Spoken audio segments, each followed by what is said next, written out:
Magandang araw sa iyo, Papa Dudut. It's a blessed day to you and to your show. Salamat sa maraming inspirasyon na naibabahagi mo sa iyong mga taga-subaybay. Papa Dudut, nais ko pong ibahagi ang aking karanasan at storya ng buhay. Higit 10 taon na ang nakakaraan at tandang-tanda ko pa ang lahat. Lumaki ako sa simple at disiplinadong pamilya. Ang aking ama ay isang masipag na magsasaka at karpentero ng aming barangay. Ang aming ina naman ay isang masusing may bahay ng aming pamilya. Panganay po ako sa aming 5 magkakapatid at biniyayaan lamang kami ng isang lalaki. Kaya madalas ay nasasabi nila na panay kami mga prinsesa. Masaya at maayos naman ang aming pamumuhay. Bagamat may kahirapan ay sagana naman kami sa pagmamahal ng aming mga magulang. Nagtapos po ako ng elementarya taong 2000 at nagsimula ang aking misteryosong buhay nang tumungtong na ako ng high school. Section B po ako sa aming paaralan. Pangunahing prioridad ko sa buhay ang makatulong sa aking mga magulang. Kaya naman sinisikap kong makapag-aral ng mabuti. Hilig ko, Papa Dudut, ang magsulat ng mga salaysay at lumikha ng mga tula na magsisilbing inspirasyon sa aking mga kamag-aral at maging sa mga mambabasa. Maging ang pag-awit at musika ay malaking parte ng buhay ko na minana ko pa sa aking mga magulang. Sa edad na 14, Papa Dudut, ay masasabi kong matured na ako mag-isip sa maraming bagay sa buhay. Nandiyan ang pagkakaroon ko ng paghanga at idolo sa loob ng campus namin. Marami sa aming magkakaklase ang may mga nobyo at nobya na sa loob at labas ng aming section. Baka nga, Papa Dudut, bukod tanging ako lang ang wala sa takot ko sa aking mga magulang. Lumipas ang mga araw at buwan. Sikat sa pandinig ng mga mag-aaral sa aming campus ang pangalan ng isang lalaking hindi ako interesadong makilala. Alas 8 ng umaga habang nagkaklase kami sa aming section, na good morning sa pintuan ng isang lalaking mistiso. Medyo kulot ang buhok, may mapupulang labi at may kabandakan ng konti. Gwapo siya as in. Late ka na, ang sabi ng aming advisor. Bakit ngayon ka lang? Yumuko siya at umupo sa bandang likuran ng silyang aking kinakaupuan. Hindi ko siya nilingon at nag-focus ako sa exam na sinasagutan ko. May exam kasi kami ng mga oras na yon. Hindi nagtagal ay narinig ko ang boses niya sa bandang likuran at ang sabi niya, "Tapos ka na? Pakipasa naman ang papel ko." Agad kong inabot patalikod ang papel niya nang walang kahit na anong salita mula sa akin. Di ko inaasahang tignan ang kanyang buong pangalan sa test paper. Siya pala si Roy. Saka ko siya nilingon at nakita ko ang kanyang mata. Nakita ko na may pagkamahiyain siya, pero napakagandang pagmasdan ang kanyang maamong mukha, lalo na ang kanyang mga labi. Lumipas ang mga araw, 2 o 3 beses ko lang siyang nakita sa loob ng aming section mula noon. Napag-alaman ko na meron pala siyang back subject na inaatinan sa ibang year at section. Natapos ko ang 1 taon ko sa high school nang may pagsisikap at masaya naman ako. Marami akong mga naging bagong kaibigan na tulad ko rin ay mga awit. At kung minsan ay sama-sama pa kaming bumubuo ng isang komposisyon ng kanta. At nawala na rin sa paningin ko ang lalaking may malaanghel na mukha. Nakakatawa mang isipin pero sa tuwing nai-imagine ko siya, para bang interesado ako sa kanya. Sa totoo lang, Papa Dudut, ay bibihira akong magkagusto o magkatipo sa isang tao. Importante kasi sa akin kung ano ang pagkatao bago ko siya iduluhin o mahalin. Minsan sa isang grupo ng usapan ay narinig ko nang hindi sinasadyang kanyang pangalan. at nagulantang ako sa aking mga narinig. Si Roy ba? Oo, basag ulo yun. Tapos adik pa. Lagi namin kajaming yun. Madami pang chicks yun pre. Astig yun pero simple lang. Punong-puno ako ng pagkadismaya sa pangalan at pagkatao niya Papa Dudut. Pakaramdam ko tuloy ay napakasama niyang tao at walang kinabukasan na naghihintay sa kanya.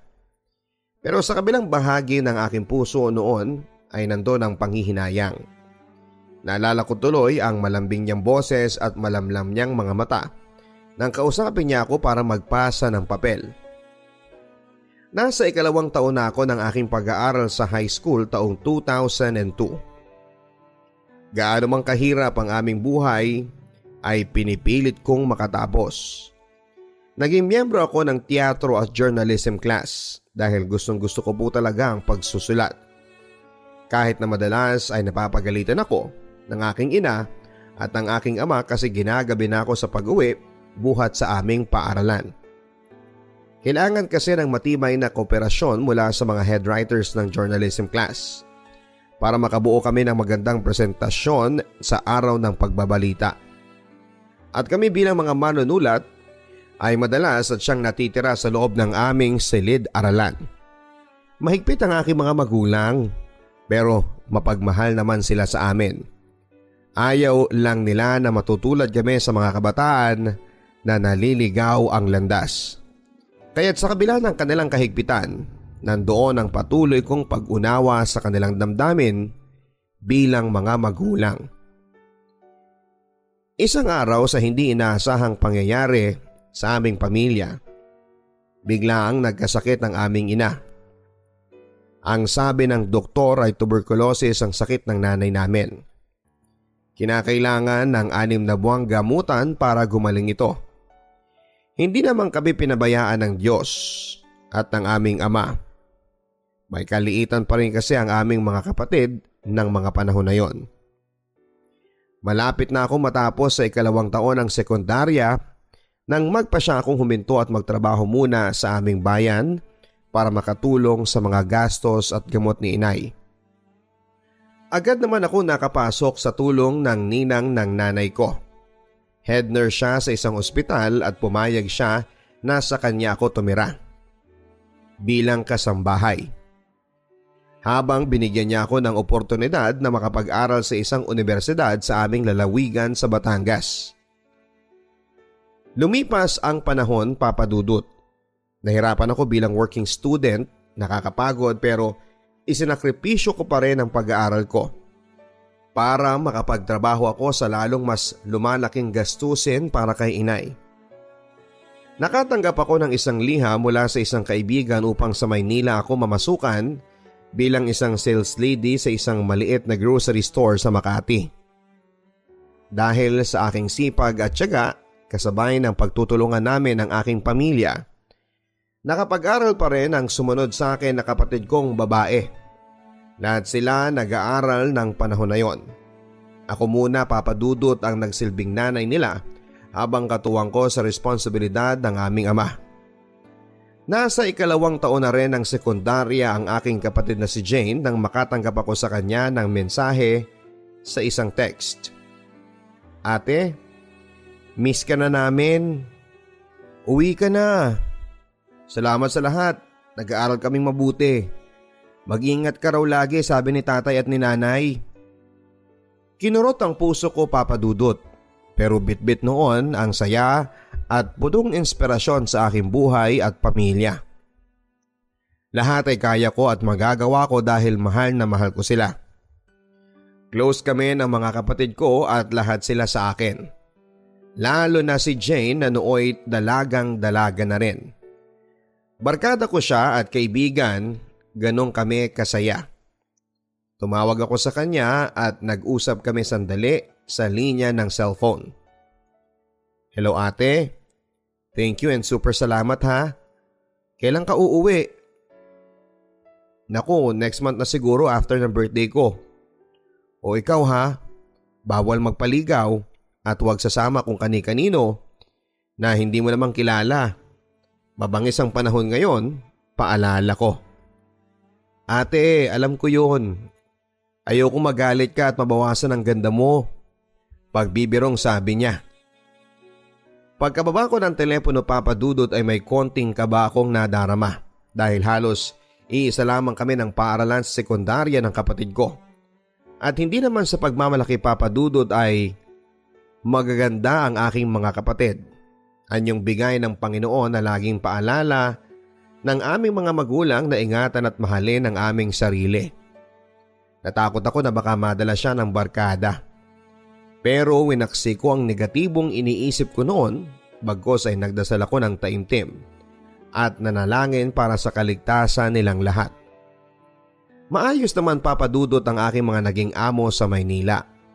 Ang aking kaukulang sahod mula sa kanila ay pinapadala ko sa aking pamilya. Simple lamang naman ako at walang arte sa katawan, kaya menos ang kolorete at makeup. Mahilig lamang akong sumabay sa uso ng damit at sapatos. Fashionable ika nga. Kahit na kasi basahan na at pinaglumaan na ang damit ay nagagawang ko pa ng paraan na isabay sa modernong tahi at tagpi-tagpi. Raggy clothes sabi nga nila. Basta may latest akong damit at sapatos ay kompleto na ako. Marami din ang mga nanliligaw at nagpaparamdam sa akin ng mga panahon na yon sa edad na 18. Sabi nga nila, edad ng kadalagahan ng isang babae. Pero hindi ako handang makipagrelasyon dahil laging nananatili sa isipan ko ang kalagayan ng aming pamilya. Mas kailangan nila ako kaysa sarili kong kaligayahan. Hindi pa ito ang tamang panahon para sa akin, napakalayo pa. Sabay hinga ko ng malalim.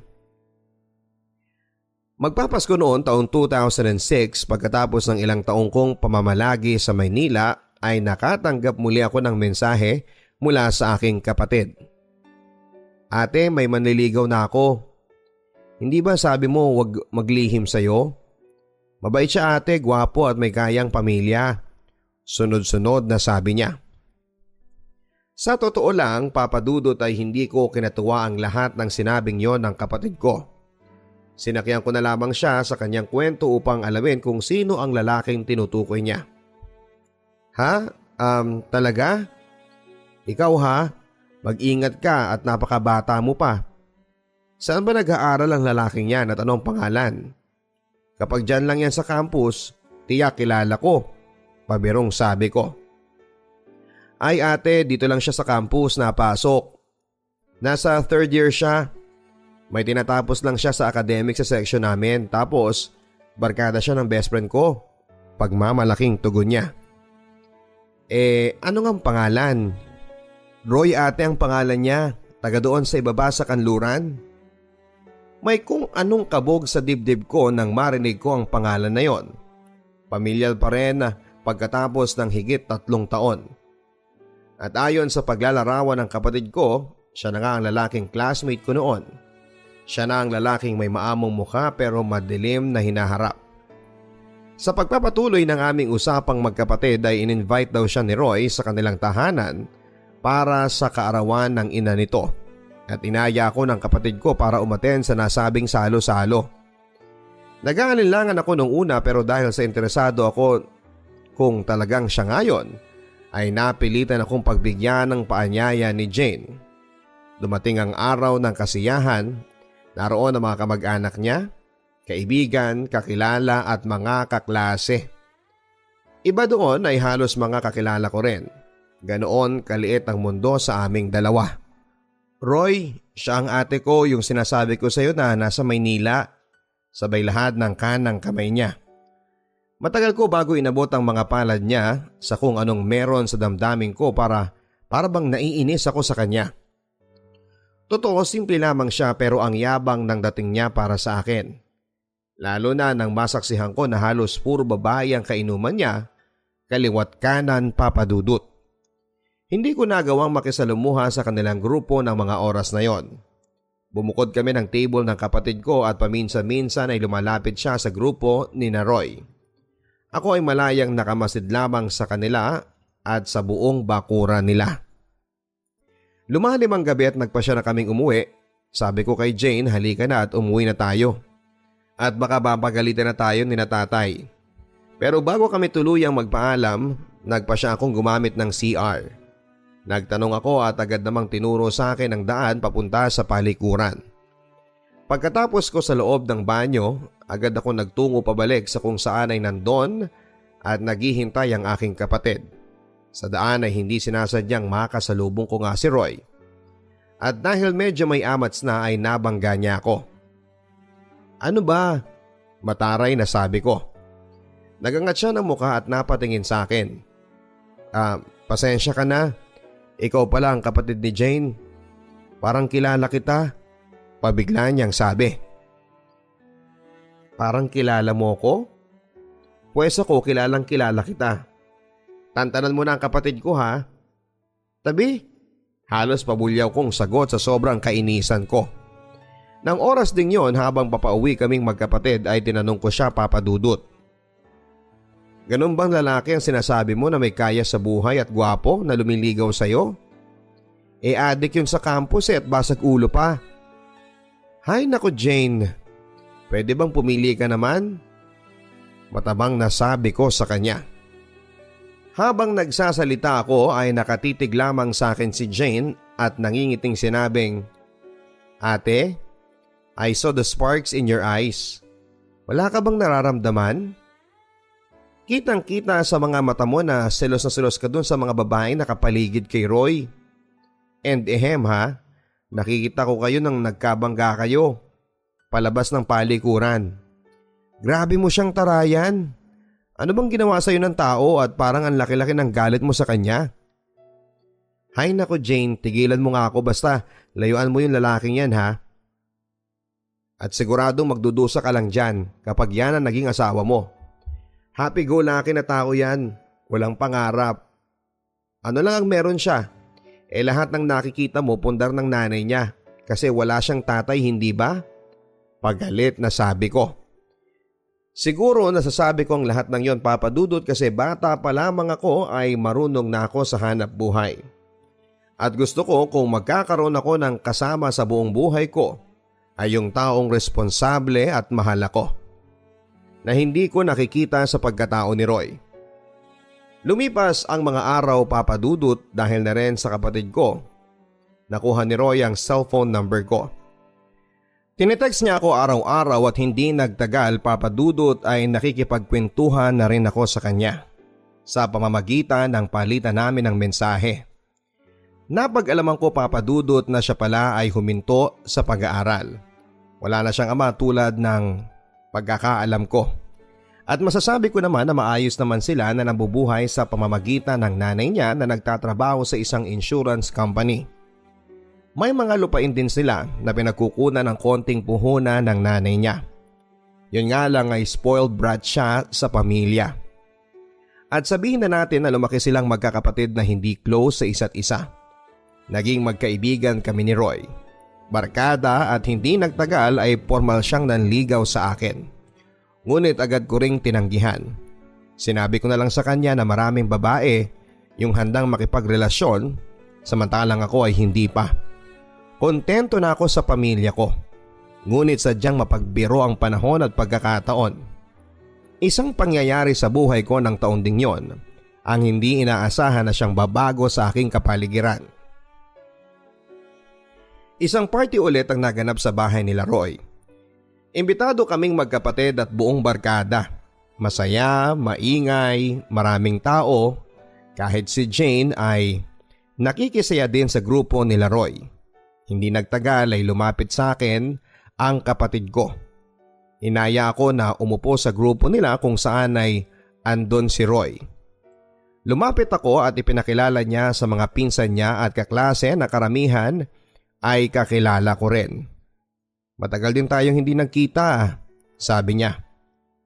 Oo, 4 na taon din, matipid ko namang sagot. Maya-maya pa ay nagpahangin ako habang binabantayan ko sa malayo ang sister ko. Medyo mainit na rin kasi ang tenga ko dala ng hard drink na sinat namin during that time. Nilapitan niya ako sa kinakaroonan ko at walang ano-ano sinabi niya na, gusto kita. Nagulat ako, Papa Dudut. Ang tangi ko lang naisagot sa kanya ay, pasensya ka na, hanggang kaibigan lang ang kaya kong ibigay sa'yo. Maya-maya pa ay nilapitan ko na si Jane at inakay ko na papunta sa loob. Kasi inaantok na siya dala ng kanyang nainom. Agad naman akong nakiusap sa nanay ni Roy kung saan ako pwedeng patulugin ng sister ko. Maluwang naman sa kanya na ipinagkaloob sa amin na sa tabi ng mother niya patulugin ng sister ko para sa kasiguraduhan niya. At pagkatapos noon ay bumalik na ako kung saan kami ng grupo nagsimula. Nagkayaan kami na ipagpatuloy ang kasiyahan hanggang sa makaramdam na ako ng pagkahilo. Hanggang sa nagising na lamang ako sa tabi ng lalaking pinakamasama sa paningin ko. Litong-lito ako noon, Papa Dudut. Takot at hindi maipaliwanag na kabog ang meron sa dibdib ko. Niyakap niya ako at sinabi na huwag kang matakot at haharapin natin to. Umiyak ako ng umiyak, Papa Dudut, at sa totoo lang, fighter ako. Kaya bibihira akong luluha, pero nang pagkakataon na yon, parang gusto kong mamatay. May nangyari sa amin pero pinagtataka ko. Sa kabila ng takot ay wala sa utak ko ang pagsisisi. Nang araw ding yon ay umuwi kami at samot-saring pagalit na salita ang naranasan ko sa nanay ko. Masasakit na salita na siyang gumising sa akin sa pagkakamali na nagawa ko. Hindi ako handa sa maaaring patunguhan ng nangyari sa amin, Papa Dudut. Tinext ko si Roy pagkat nagwala na ng husto ang aking mga magulang. Malaki kasing kawalan sa kanila at tradisyon sa amin sa probinsya na kapag ang babae ay natulog na sa bahay ng isang lalaki, tiyak na kasalanan. Mauuwi ang lahat. At yun ang pinakamahirap na tanggapin para sa akin. Hindi ako, Papa Dudut, handa sa buhay may pamilya. Papa Dudut, parang takbo ng isang orasan ang mga pangyayari sa buhay ko noon. Kaagad nag-usap ang mga magulang ko at magulang ni Roy para sa aming dalawa. Tumira ako sa bahay nila habang inaayos ang nalalapit naming kasal. Ganon pala ang pakiramdam ng taong nagsisimula palang umibig. Kasabay ng pagkakilala ninyo sa isa't isa, maalaga si Roy sa akin at sinusubuan ako sa pagkain. Ayaw niya akong nahihirapan. Ako ang nagsasabon ng mga damit niya habang siya naman ang nagbabanlaw. Para kaming mga bata na naglalaro ng bahay-bahayan. Mabait din ang kanyang ina sa akin, maging ang hipag ko nakapisa namin. Nasa lilim kami ng mangga habang nagkwekwentuhan ni Roy. Paboritong-paborito kong hinahagkan ang batok niya, lalo na kapag hindi pa siya naliligo. Minsan nasabi ko sa kanya habang magkatabi kami sa higaan. Paano, Roy, kung dumating yung panahon na ma-realize natin na hindi pala tayo? Anong gagawin mo? Papa Dudut, tinitigan niya ako at sinabing, dumating man ang panahon na yon, mananatili ka at hindi ka mawawala dito. Sabay turo sa kaliwang dibdib niya. May mga gabi, Papa Dudut, habang naririnig ko ang musika sa loob ng aming silid na awitin ni Bryan Adams na everything I do it for you. Tinititigan ko ang maamon niyang mukha habang nakapikit siya at natutulog. Mahal ko na siya, Papa Dudut, at hindi ko maitatanggi yon sa sarili ko. At naisip ko na bakit hindi na lang siya binigay sa akin sa panahong handa na ako. Hinalikan ko siya, Papa Dudut, at nahimlay ako sa kaliwang braso niya habang yakap-yakap ko siya. Napakasarap ng pakiramdam ng nagmamahal sa isang estrangherong tao sa buhay ko. Pero selosong tao si Roy.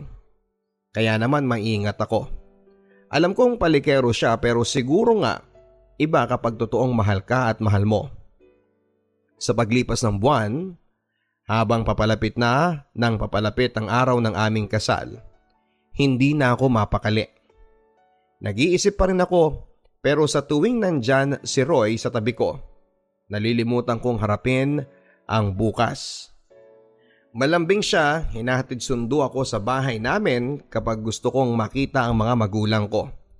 Minsan pa nga ay umalis na ako nang hindi nakapagpapaalam sa kanya kasi ayoko na siyang istorbohin sa pagtulog niya. Pero maya-maya na lang ay nandyan na siya sa aming bakuran sakay ng bisikleta niya para sunduin ako at iuwi sa bahay nila. Namamasyal kaming magkasama sa lugar nila at mga kamag-anak. Nabuo ang aming samahan na parang kami ay ibong ligaw na naghahanda sa aming patutunguhan. Pero sa kabila ng aming masasayang samahan, Papa Dudut, ay natuldukan yon. Nang minsang magtalo kami at saktan niya ako dahil lang sa selos. Ilang linggo na lang ang hinihintay para sa takdang araw ng kasal namin. Hindi ko natanggap ang pananakit niyang yon sa akin, Papa Dudut. At doon ako nagpasyang iwan siya at hindi ituloy ang nakatakdang kasal. Sobra akong nasaktan, Papa Dudut, kasi sa totoo lang siya ang unang lalaking minahal ko ng sobra sa buong buhay ko. Taong 2007 na isinilang ko ang isang malusog na batang babae at sinunod ko ang pangalan sa kanya. Bago ko pa isilang ang aming anak ay muli niya akong sinuyo upang makipagbalikan sa kanya. Pero pinili ko na itayo ang sarili kong mag-isa. Sa tulong ng aking mga magulang at pagsisikap ko, 6 na taon kong naitaguyod ang buhay naming mag-ina nang wala siya.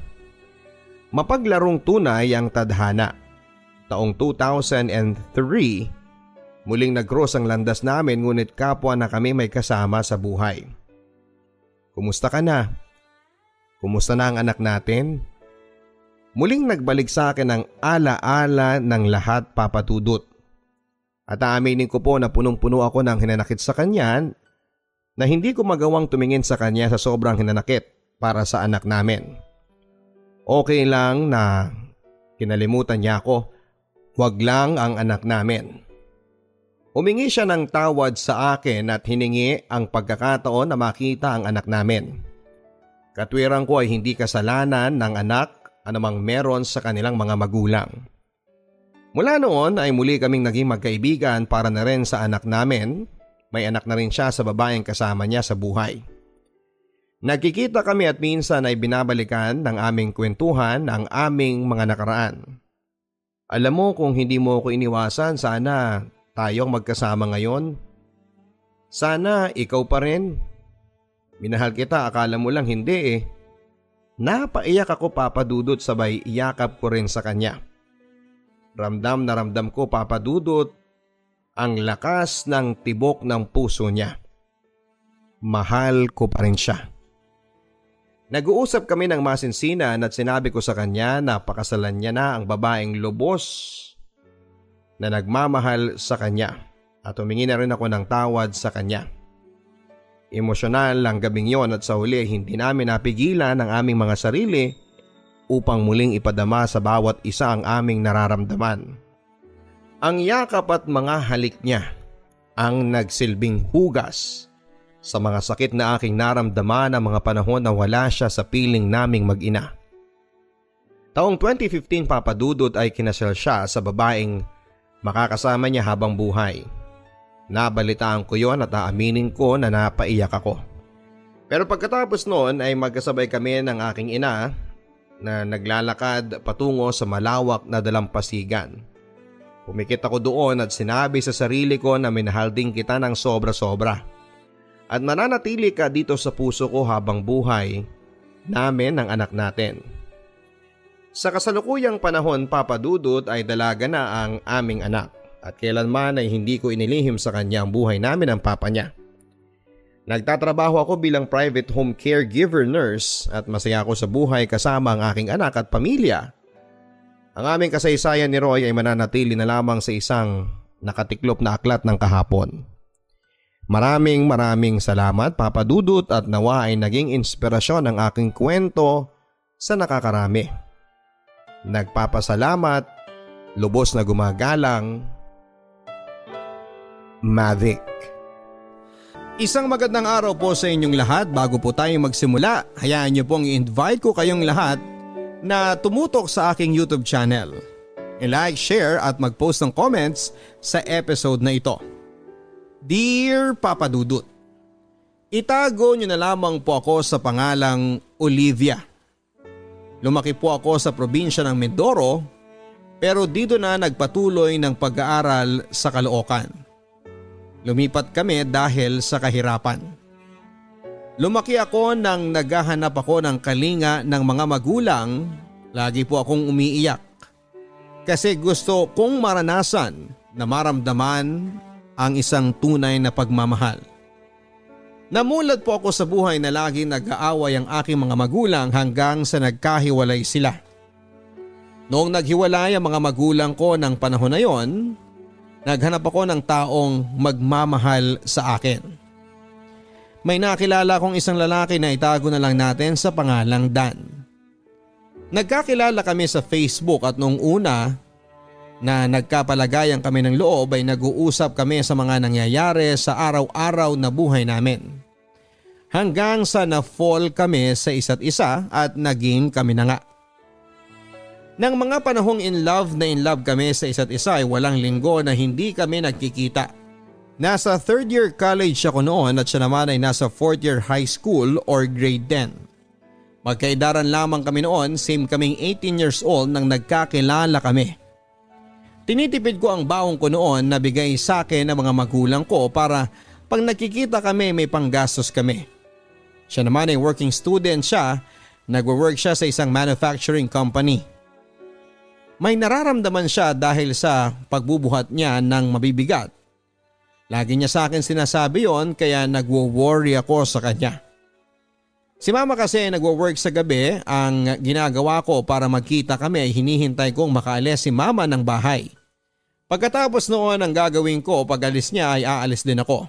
Tapos madaling araw na akong umuwi noon kasi may nararamdaman siya sa katawan niya. Isang sabi lang niya sa akin ay nandun na ako agad sa kanya. Nang mga panahong nalalabuan ako sa relationship namin, wala pa kaming 1 year noon ay gusto ko na sanang putulin. Pero tinatakot niya ako na magpapakamatay daw siya. Kasi wala siyang katuwang sa mga problema niya. Natakot ako noon kasi baka gawin nga niya. Kaya naman nag-i-stay pa rin ako sa relasyon namin yon kahit na hindi na ako masyadong masaya. Hanggang sa dumating yung point ng buhay ko na sa kanya na lamang umiikot ang mundo ko. Sobra kong tiwala noon sa kanya tapos proud na proud pa ako sa kanya. Sa tuwing nagkakasakit siya ay hindi ko alam ang gagawin para maging okay siya. Gusto kong laging nasa maayos ang kalagayan niya. Isang araw ay pinalaya siya ng kapatid niya sa kanilang bahay, umuulan noon at hindi ko din alam ang gagawin ko. Kung paano makatulong kaya nakiusap ako kay mama na sa bahay muna siya magstay. Sobra ang pagmamakaawa ko kay mama noon kaya pumayag siya. Noong nasa bahay na siya, sobrang strict niya sa akin noon pagkatapos ng klase ko. Uwi agad at hindi na ako nakikipag-jamming sa mga friends ko. In short ay sa kanya na lamang umikot ang mundo ko. Hanggang sa makagraduate ako ng college, ako pa rin ang nasa tabi niya na halos lahat ng needs niya ay ako ang nagpo-provide. Nung nakagraduate ako ay may nakuha akong trabaho. Siya naman ay hirap na makahanap ng work kaya tinulungan ko siya na maghanap. May nakita ko sa Facebook at ang sabi ko sa kanya, applyan niya kinabukasan. Inaplayan niya at ayon natanggap naman siya sa isang kilalang supermarket. Yung mga pang requirements niya ako ang nag-provide para makapag-work na kaagad siya. Ayaw ko kasi na nakikitang nadadown siya sa sarili niya. Lahat ay ginagawa ko para maging okay lang siya. Hindi ko na rin iniisip ang sarili ko noon. Sa sobrang pagmamahal ko sa kanya. Noong may work na siya ay nagbabike lang siya papasok ng work niya. Tapos alam din niya na may ipon ako. Sabi ng mama ko, lagi niyang tinitingnan yung lagayan ng pera ko. Sa akin naman ay baliwala lang yon kasi hindi na siya iba sa akin. And one day ay sinabihan niya ako na gusto raw niyang magkamotor. So ako naman, mahal, isang sabi lang niya ay oo agad ako. Pero utang naman yon. Bumili siya ng motor second hand cash yun na nabili niya. Nung nakabili na siya ng motor ay masaya ako sa kanya kasi masaya siya. Dito pa din siya noon nag-i-stay sa bahay pero hindi kami magkatabing natutulog. Nang may motor na siya ay gusto ko naman na makasakay sa motor niya. Yung maihatid lang niya ako sa work ko. Nung una okay pero makalipas ang ilang linggo ay nagbago siya. Halos nagagalit na siya sa akin kapag nagpapahatid ako. Ang pasok niya ay 1 p.m. to 10 p.m. Ako naman ay 8 a.m. to 5 p.m. Ang ginagawa ko kada out ko sa hapon ay nagluluto ako para pag uwi ay may masarap siyang ulam. Makakakain siya ng masarap. Then one day ay nagka-problem ako sa work kasi kahit hindi ko work ay pinapagawa sa akin. Lagi na akong umiiyak noon at na-depress na ako. December 15, 2019, Christmas party namin noon nang nagpaalam ako sa kanya. Hindi siya pumayag pero umalis pa rin ako kasi gusto ko na ring mag-enjoy. Noong nasa Pampanga na ako, doon kasi ginanap yung Christmas party namin. Siya ay hindi na siya masyadong nagparamdam sa akin. Nalaman ko sa mama ko na hindi na siya umuuwi ng bahay. Pagbalik ko, ganun pa rin siya at hindi na siya nagchat-chat sa akin at nag-iba na siya. Sa paghihinala ko ay pinuntahan ko siya sa work niya at inalam ko kung sino ang mga ka-work niya. Kaso hindi ko malaman kung sino. Isang gabi ay hinintay ko na mag-out siya at nakita ko sila noong babaeng sobrang sweet nila na parang sinasaksak ako noon sa sobrang sakit. Nasa kabilang kalsada ako noon. Tumawid ako kahit madaming sasakyang dumadaan. Wala na akong pakialam. Ang sabi niya sa akin ay nagpapatid lang daw yung babae kaya inaccept ko naman ang reason niya. Nagbago na talaga siya. Kaya isang araw pag out ko na naman ay pinuntahan ko siyang muli sa work niya. Nang nakakuha na ako ng bibilhin ko, bagger siya noon ng isang cashier ay nakita ko na masaya siya at hinahayaan ko na lang. Nung andun ako sa harap nila ay nagulat siya na nandun ako.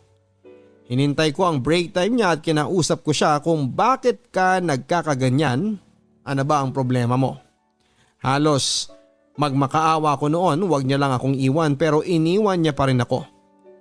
Umuwi ako ng luhaan at ang dami kong iniisip noon saan ba ako nagkulang at ano ba ang maling nagawa ko. Ano ba? Iyak ako ng iyak noon at sa sobrang galit ko noon ay umalis ako ng 9 p.m. Hinintay ko mag-out sila ng 10 p.m. at tiniming ko na maglabasan lahat at nung lumabas na sila ay tumakbo ako sa kanya at nagskandalo ako. Oo, nagskandalo ako at sinabi kong lahat ng sama ng loob ko sa kanya sa sobrang galit ko. Sinabi ko na bakit mo ko nagawang lokohin. Nang mga panahon na kailangan mo ng tutulong sa iyo ay nasa tabi mo ba siya? Nang panahon na may sakit ka, nasa tabi mo ba siya? Noong panahong walang-wala ka, tinulungan ka ba niya? Bakit? Anong nagawa ko? Anong pagkukulang ko? Habang sinasabi ko yon ay iyak na ako ng iyak. Nang mga panahon na yon ay wala akong pakialam sa iisipin ng mga tao sa sobrang sakit na nararamdaman ko. Yung helmet na hawak niya ay itinapon ko sa sobrang galit ko tapos yung bag ko ay binato ko sa kanya. Hanggang umalis na yung mga tao noon, kami na lang ang nandun. Yung babae nakalimutan ko na rin kasi sa sobrang galit ko noon sa kanya. Sa sobrang galit ko sa kanya, binuntong ko ang lahat. Nagse-cellphone siya noon at naagaw ko ang cellphone niya. Nakita ko na ang convo nila ng babae at sobrang sakit. Kasi yung taong sobra mong pinagkatiwalaan, yung taong sobrang minahal mo ay niloloko ka pala. Habang wala ako, na nasa Christmas party ako, siya pala ang kasama. Kaya pala hindi na siya nagchat-chat dahil sila ang magkasama. Halos mamatay ako sa sobrang sakit. Sa sobrang tanga ko kahit niloloko na niya ako ay nagmamakaawa pa rin ako sa kanya. Na wag na niya akong iwan kaso ay binaliwala niya ako. Pinalabas niya na nabuntis yung babae kaya gumuho ang mundo ko noon. At nang umalis siya sa amin, naghiwalay na nga kami at lumipat siya sa kapatid niya. Noong nag-resign ako sa trabaho ko ay araw-araw umiinom ako. Wala ako sa sarili ko at iyak lang ako ng iyak. Nag-attempt ako ng mag-suicide, naglaslas ako, uminom ako ng mga gamot, tatalon sa building at halos mabaliw na ako noon at halos masira na ang buhay ko nang dahil lamang sa kanya. Naubos ang ipon ko dahil sa mga ginagawa ko. Umuwi ako ng province kasi akala ko ay doon ako magiging okay pero hindi ko kaya. Hindi ko kaya na magstay doon kaya bumalik ako dito sa Maynila. Pagbalik ko ay nag-apply ako sa awa ng Diyos ay natanggap ako. Siya naman noong nalaman na medyo okay na ako ay ginulo niya ulit ako. Ayon, marupok, tinanggap kong muli siya. Yun ang isa sa mga pinagsisihan ko, ang pagpapakatanga kong muli. Noong tinanggap ko siya ay walang-wala siya noon. Walang work at pera at wala ding siyang makain noon. Ayon, naawa na naman ako sa kanya. Tinanggap ko ulit siya, naging marupok akong muli. Akala ko hindi na niya ako sasaktan, may tiwala ulit ako noon sa kanya. Ayaw na sa kanya ng kapatid niya, kaya nakiusap ulit ako sa mama at kapatid ko na sa bahay ulit siya magstay. Ayaw nila pero nagmakaawa ako sa kanila kaya tinanggap ulit namin. Wala na naman siyang work at pumasok siya sa isang delivery courier. Okay lang kasi gumawa siya ng way para magka-work. Yung cellphone niya madaling malobat kaya naman kinunang ko siya ng brand new cellphone. Sa akin nakapangalan pero siya ang magbabayad. Hinahatid niya ako sa work every Monday morning tapos ay sinusundo naman niya ako every Friday night. Sabi niya sa akin nahihirapan daw siya. Kinausap ko ang asawa ng kapatid ko at baka may hiring sa kanila. Ayon, nakapasok naman siya. Hanggang isang araw, feeling ko na naman ay binabaliwala niya ako. Nasasaktan ako ng palihim tapos pag hinahatid niya ako sa work, ihahatid niya lang ako, wala man lang salita. Nasasaktan ako, 3 buwan akong nagtitiis sa ganong klase ng pagtrato niya sa akin. Uuwi yung kuya ko galing ibang bansa at ayaw sa kanya noon. Kaya tinulungan ko siyang makahanap ng bahay, pinahiram ko siya ng pang down payment ng bahay, saka pambili lahat ng kailangan niya ng gamit sa bahay. Noong may nag-positive na ka-work ko, doon ako nag-quarantine.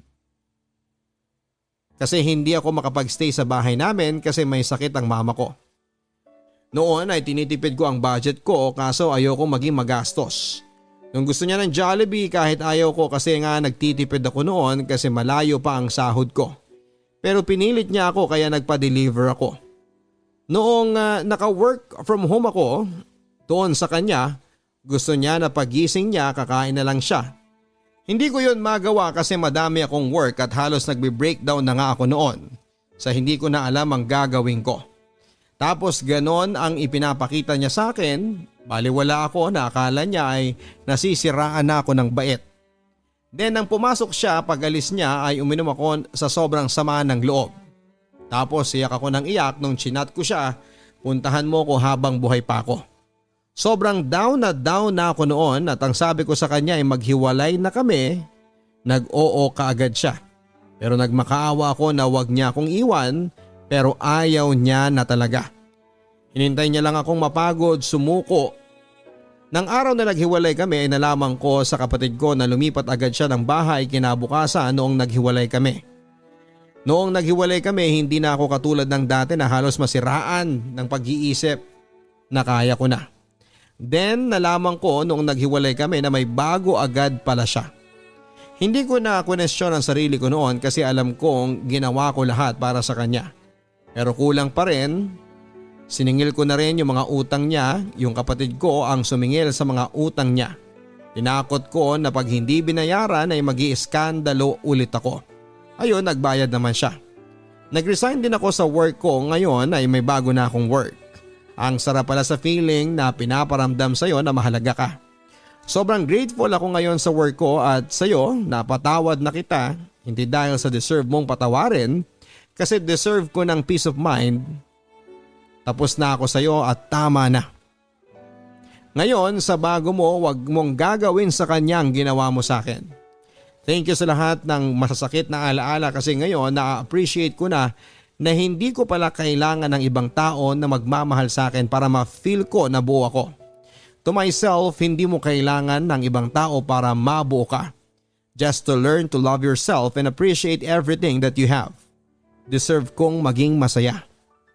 Thank you Papa Dudut for giving me a chance to share my story at sa mga taong nakakaranas ng heartbreak, anxiety and depression. Guys, kaya natin to. Surrender lang natin kay God and time will come na darating din yung taong para sa atin. Huwag nating ipilit ang sarili natin sa mga taong hindi nakikita yung worth natin. At saka huwag tayo maghanap ng pagmamahal sa iba. Instead, mahalin mo na lang ang sarili mo. Hindi ka pa magsisisi. Thank you Papa Dudut and God bless and keep safe po. Nagmamahal at hindi na magiging marupok pa. Olivia.